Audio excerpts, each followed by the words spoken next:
Hey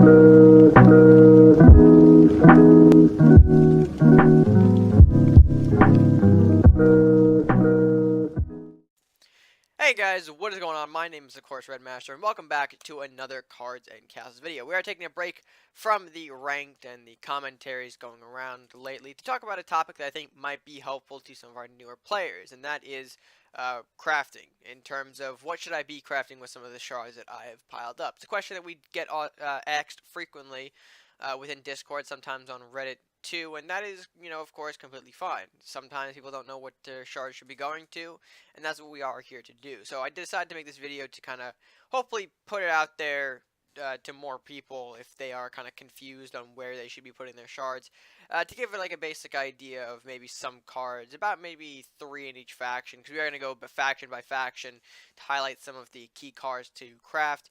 Now, of course, a lot of decks, we normally tell people it's all based on decks and factions, in terms of crafting, you should be crafting cards that, in factions that you want to use, that you prefer playing, or that, you decide, this is the best deck for me.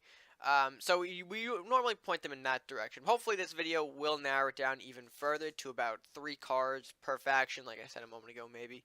I don't remember if I did, but 3 cards in each faction that I consider overall to be kind of the strongest inclusions into any deck of those factions. So with that being said, we're going to start off this video with, of course, Vikings, Pirates, and Crusaders. Next video, we will hit the rest of the factions: Ninjas, Warlocks, Druids, and the Neutrals. So with that being said, let's go ahead and jump right into the Viking faction to check out our first card.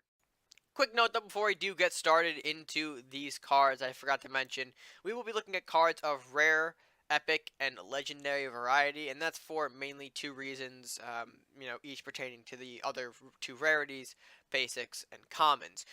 For one, the basics are pretty much cards you can get very easily a full collection of just by doing, pretty much this practice setting, if you will. Neutrals, you'll get all the basic neutral cards once you complete the tutorial of the game. Each other faction is unlocked individually through the beatings of these practice bots. You should be able to have a full collection of those pretty much mere moments for once you start the game. And 2, the commons, you should be able to find those relatively quicker than the other varieties of cards. Mainly, if you open a couple packs, if you open your free cards, play your quests, do the drafts every weekend, those will help you build a steady collection of commons within, a month or 2 maybe. And by that point, you can devote more resources to getting these epics and legends that don't come in packs often, and meanwhile building up your collections of commons and sometimes rares as well, pretty easily. So with that being said and out of the way, let's go ahead and now jump into our first Viking card. Alright, so we'll start off on the lower end of the coin cost here, and just another kind of quick note here. The way I present these isn't in any sort of order. I know that might not be helpful to some players, but I decided that if you are going to be prioritizing these as crafting options, there's really no rush on how you collect them. I just think that the ones I show you in these videos are going to be the ones that you should prioritize or put ahead of everything else. So starting off here, Lightning Blade is going to be our first card. Now, honestly, this is probably the strongest buff within the Viking faction. Give a melee unit 2/2, and they also gain Chain 3 for this turn only. So not only are they getting a decent stat buff in terms of that +2/+2, but the Chain Lightning 3 is also very powerful and one of the strongest Chain Lightnings currently in the game. Of course, if you don't know what Chain Lightning does, essentially if enemies are connected to one another in some type of way, if an enemy were to hit with Chain Lightning, that will connect to, of course, all the other units that are pretty much around a 3x3 area of it, and continue to spread if they are continually connecting to other things on the board. So already that's pretty incredible, Chain Lightning alone. But to have that at 3, meaning it does 3 damage, is also very prevalent, considering that there aren't really, as you get higher up into the gold cost, of course, 3 damage doesn't seem like a lot, but when you put this card into practice, you'll see that Lightning Blade is able to churn out some massive damage, and even board wipes at times, which is also, an incredible card, or an incredible ability as well, just for 4 gold. Excuse me, I almost said 3 gold. No, it is 4 gold, of course. Now, it is, of course, again, second only to Ragnar in terms of pure chain damage that can be done. But the ability to just gain 2-2 and to do chain 3 is an incredible ability. Of course, the negative aspect, you cannot put this on a ranged unit, so Wizard, Darkbender, Karasume, all that stuff. I don't know, I'm forgetting a lot of them, but ranged units in general can't collect that buff. If they were, it'd be even more of a priority to craft, but I would say Lightning Blade is a very strong card, and a fitting choice to start us off here for our first card. And for our next card, we are going to be looking at Yarm Giant. Now, in my opinion, Yarm Giant is one of the second most reliable bodies, second only to the card that I'm about to show you next. But Yarm Giant, for 9 gold, you get a 2/7 body with Thunderstrike and Chain Lightning too. Now, you've already mentioned how powerful the Chain Lightning aspect is when we talked about Lightning Blade moments ago. Of course, connecting damage to multiple enemies to do possibly a lot of damage with the use of one card. But what makes Yarm Giant, again, a more solid option here is the Thunderstrike element that he has. Now, of course, Thunderstrike, the ability to knock someone back, of course, for I think 1 space, is it? If I can remember correctly. So it'll knock back 1 space and will hit a multiple cone of enemies. If that, I know it's kind of hard to visualize the cone of enemies that it can hit. But essentially, it can hit multiple enemies and proc Chain Lightning multiple times. I think that's kind of what newer players neglect about Yarm Giant. The ability to hit a target, which multiplies into maybe 2 or 3, to activate Chain Lightning multiple times. It's a very sort of reliable ability, and especially one that's great for late game when there might be a lot of smaller units out or a lot of bodies. You bring out Yarm Giant, you whack 1, you connect the 2, Chain Lightning procs. Beautiful thing to kind of see the board light up with electricity. So again, similar reasons to why I prioritize Lightning Blade as a craft. It kind of applies to Yarm Giant here. But with Yarm Giant, though, it is a unit, so you can buff it in other ways. You can even buff this with a Lightning Blade, which is, let me tell you, that's a fun experience if you can pull that off. But yeah, Yarm Giant, definitely, again, one of the cards. And again, for similar reasons to Chain Lightning is why I definitely prioritize grabbing yourself some of these boys. And finally, for our Viking section, we are going to close off with Yenneroth the Frozen. Of course, the dragon from the Viking faction. Now, he does have a 6/8 body, so technically stronger than the Yarm Giant we saw moments ago, but its ability is a bit different. Doesn't have to do with Chain Lightning, obviously, implying by the name, it does freeze things. And, of course, by freezing all current targets on the board, and has the initiative of doing so, meaning that when he is played, you will, of course, be freezing everything else currently on the board. Now, Yenneroth is sort of a great tool to keep in your back pocket when some bigger units come down the line. If you guys don't know, freezing, of course, kind of holds the unit in place for a turn, meaning that they can also, of course, well, as you can see by your screen here, they cannot move or attack for 1 turn, and counterattacks are delayed, so meaning that you kind of have the first strike on them. So if you end up killing a unit with Yenneroth on the board, you can hit with Yenneroth, and if that kills a unit, that, of course, the unit cannot counterattack, and it ends up even dying at some points. Because, of course, 6/8 is a pretty strong stat for a card, especially considering that you can buff that with Armories, Blacksmith, and Fat Bards for even more damage coming out from Yenneroth. Now, obviously, Yenneroth does have its backsides, of meaning that, by freezing all other targets, it does mean yours as well. So, normally people kind of counteract this by playing their units, moving them ahead of time, and then, of course, summoning the Yenneroth. Obviously, the best way that you can kind of deal with that setback, you will kind of like lose movement on your units for that kind of full turn as well. So your enemy's going to be thought out before you, but hopefully at that point Yenneroth would have done its job. You would have probably set up some kind of recovery to kind of counteract the freezing of your units, and hopefully you can kind of push right through. But to kind of have that back pocket removal in Yenneroth, I mean, again, not guaranteed removal, but again, to have that back pocket resource is very strong and very, reliable. Because, I mean, Yenneroth kind of rarely does backfire. You're always going to be using the freeze and helping yourself in some kind of way. So, definitely another grab for the Viking faction, in my opinion. And with that being said, guys, we are moving into the Crusader faction now, and starting us off here is the Dragon Crest Shield. Now, honestly, Dragon Crest Shield is a card that's kind of overlooked by many people, and that's understandable, considering that some decks more in the upper tiers have some goals in mind that require sort of like to kind of they require you to drop Dragon Crest Shield from your deck 'cause they don't find it as useful. But if you are looking for a card to craft in this faction to kind of start yourself off, I definitely recommend Dragon Crest Shield being one of those cards you go to. Of course, it is a card that gives a unit armor +2 and drawing a card each time it is attacked. So meaning that when your unit takes damage from a enemy unit, of course, that doesn't mean burn spells or whatnot. So as long as your unit is attacked by another, you will get a card for every time it's attacked. And if you put that on a bigger unit, more cards are going into your hand. So it's kind of a risk between guaranteed draw and a lot of draw. You know, cards like Divine Knowledge, you can draw, like right here, 2 cards for 3 gold. Or you can kind of risk it, put the Dragon Crest Shield on.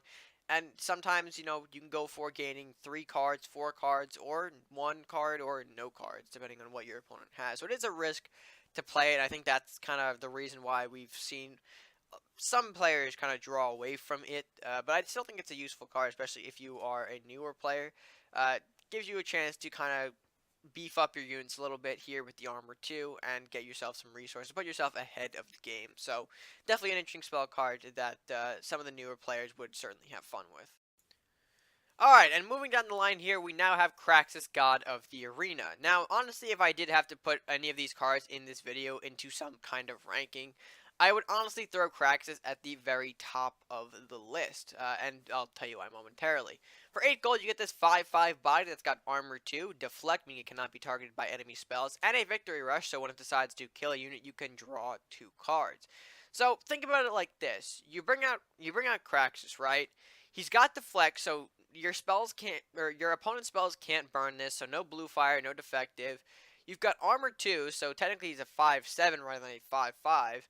And Victory Rush, so if he decides to kill a unit when it's summoned, that's 2 more cards directly back to your hand. Very, very useful to maintain the resource advantage over your opponent.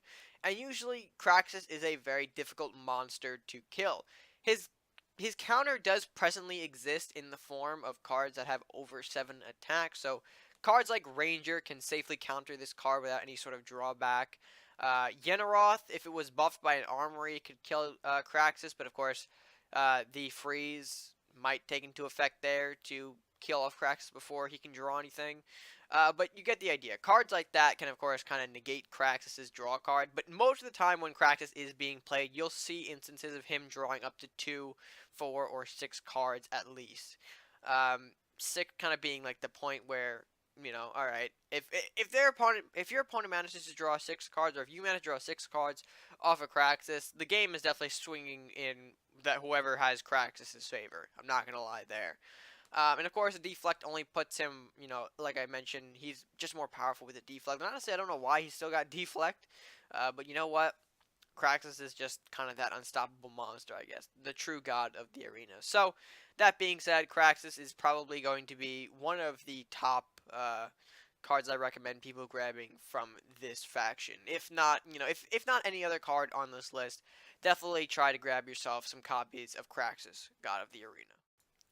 And finally, to wrap up the Crusader faction, 1 card over for 9 gold, the Arbiter's Return. Now, honestly, Arbiter has been a bit shaky in the past recently, considering how much has been done to the card to put it at the state it's in now.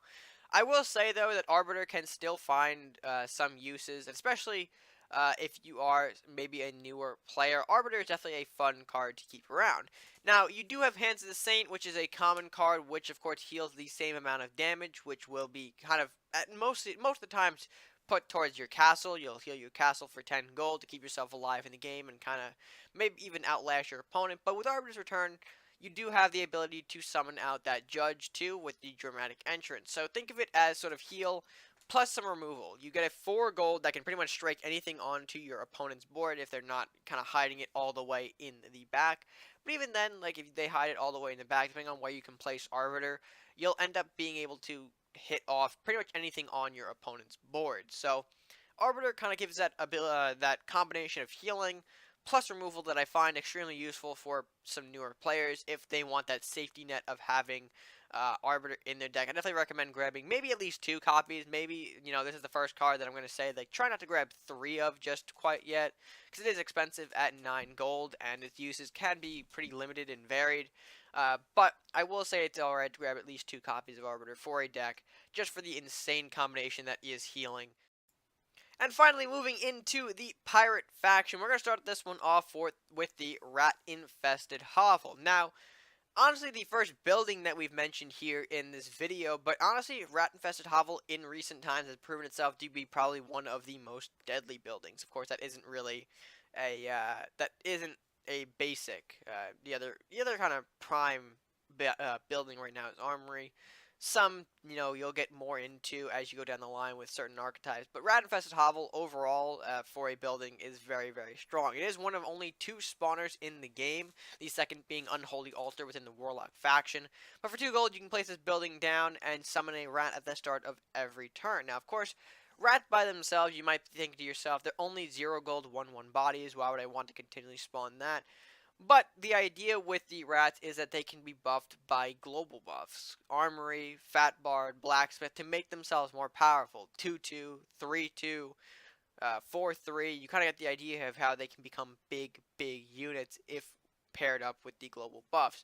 And they are also very reliable to just have a bunch of rat tokens on the board to kind of protect yourself, to kind of give yourself some defensive measures. If you guys maybe are not ready with your combos yet, or you don't have what you need, you can stall a bit of time with the rat-infested hovels, continue to spawn out rats, chip away at some of your opponent's mid-tier monsters they might be throwing at you, and whatnot, and kind of hold off as long as you can.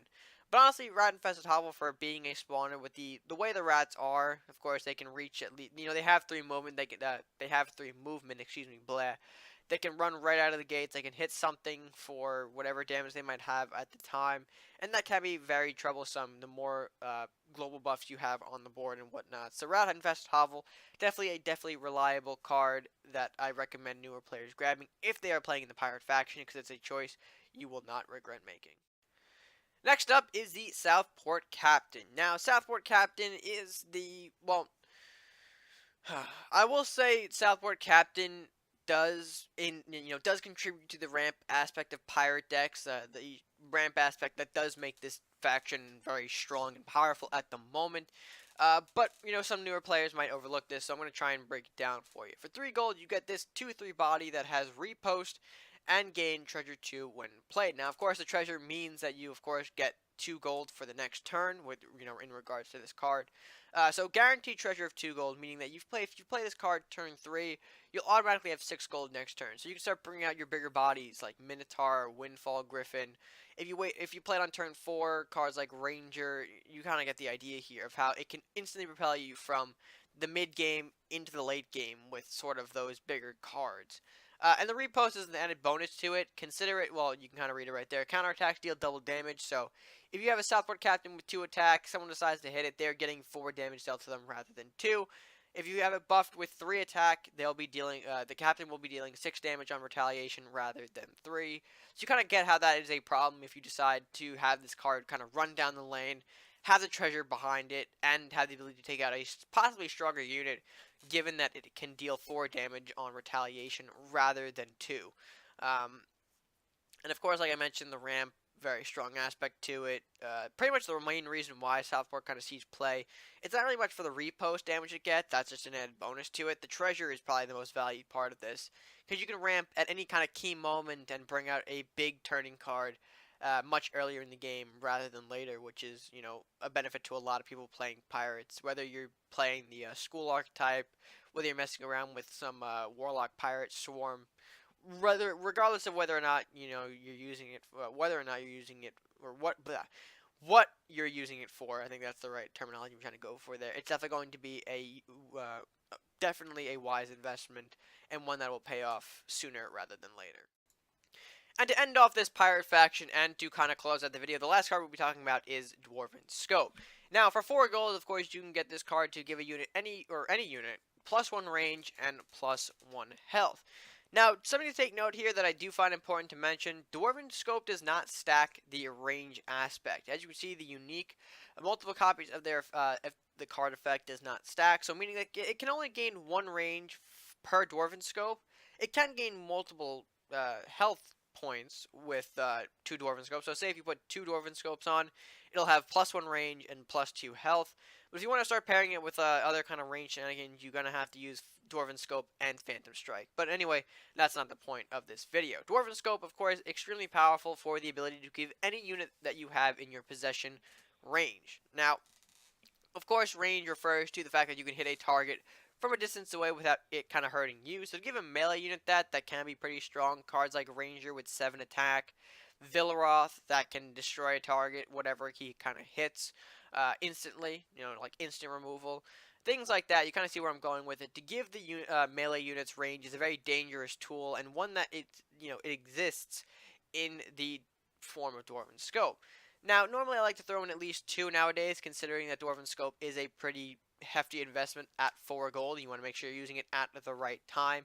It used to be 3, which was much more prevalent and whatnot, but for now, Dwarven Scope being at 4 and giving the 1 range is still an extremely, extremely powerful tool. I think if you are running Pirates, there's no reason not to run at least 2 of these for now. Just because you can, of course, build up some sort of huge range surprise later down the line. But yeah, that's pretty much the whole idea behind Dwarven Scope, just to give any melee unit range. Again, an incredible, incredible tool. Tool uh, that can, of course, come in handy at any point and even turn the game in someone's favor. And that being said, guys, going to wrap up this video. If you guys did enjoy, be sure to hit the like button, share and comment down below your thoughts on my opinions for some priority crafting.